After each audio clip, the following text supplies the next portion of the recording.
So, gentlemen, is gold still a safe haven?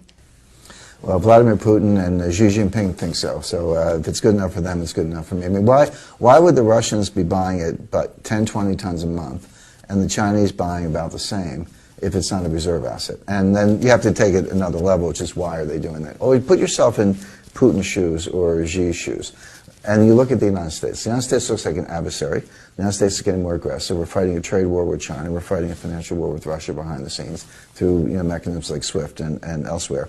And you're like, okay, I got to get out from under this dollar, because as long as the dollar is king, as long as there's dollar hegemony around the world, and the dollar is 60% of global reserves, 80% of global payments, and almost 100% of the oil market. As long as that's the position of the dollar, you're enthralled with the dollar. If you're Russia, China, you could hate the United States. But as long as we have it's like turning off the oxygen supply to someone in intensive care. They're going to die. If I cut you off from the dollar payment system, you're going to die.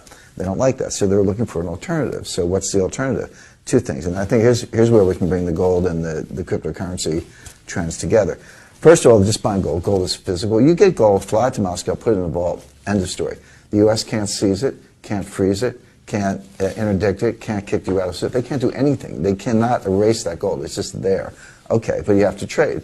So there's what's emerging, what I call, and I briefed the military on this, the U.S. Army War College and Joint Command down at Norfolk Naval Base recently, and I said, okay, just imagine the following.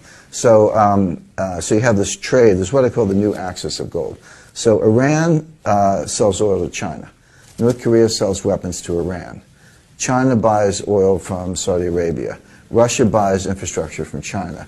Russian tourists go to Turkey, etc. These are all the members. So what they could do, they could create their own distributed digital ledger. It wouldn't be Bitcoin. Bitcoin's a joke. But they could come up with their own currency, the Putin coin or the Xi coin.